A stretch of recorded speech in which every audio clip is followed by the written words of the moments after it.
we've gone for something which I think is very subtle and accessible, something slightly more conceptual with Mara Hoffman, but again, I think you could do a slightly more commercial version. This is bonkers. This is fashion. This is fun. This is like the other spectrum of dressing up, and I think this is for a certain element of people that want to express themselves. The blondes are David and Philippe. Again, we've worked with them for 3 or 4 seasons now. Each season we do something mad. This season was always, the references they sent me were like Catwoman, Betty Page, Gotham City, as you can see in the kind of clothes. They're designed for Rihanna, Lady Gaga, Beyonce. It's that world. It's not something that you probably go to a shop and buy. Well, not all of us. Probably hairdressers would, I should imagine. They tend to be a little bit more madder, right?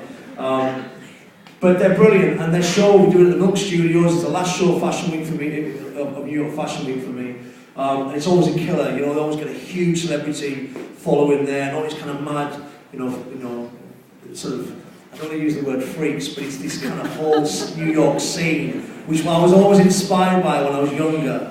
That there's a small pocket that they tap into, and they all turn up. And it's funny because they're all following me on Instagram. I'm this northern guy, I always laugh at this, I'm this kind of northern guy from Newcastle, this straight guy that doesn't belong in that world at all. But it's mad how we've tapped into it, and we've become really close, and we got on very well. The hair is inspired, again, like this whole thing of, there's a great makeup artist, a very famous makeup artist called Kabuki, where they've done these really crazy sort of taped eyes. Julie Paul did this for us today. She does a brilliant job for us. She emulated the makeup. You just turn around, just stay there. So you can see it's about this shape. It's almost a bit Brigitte Bardot. They wanted something a bit kind of 60s higher at the crown. So you just put a little bun underneath, and then we use 2 synthetic wigs. We put them on top of each other. Turn around again. And then we cut them into this kind of V, and then we use this false bang, or you say bangs in America, right? We say fringe in England.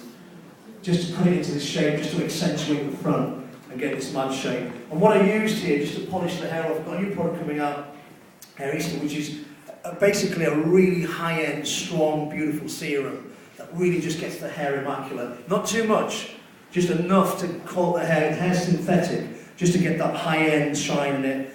And this look, for instance, I talked about this in Dallas a couple of days ago. These are styles that I've been inspired by, that Anthony and Bruno were doing way back in the sort of 80s and 70s, tapping into their archive, and it's like reinventing it, bringing it back to life, and putting it into what's going on today in the fashion world. And that's it. Hope you like it.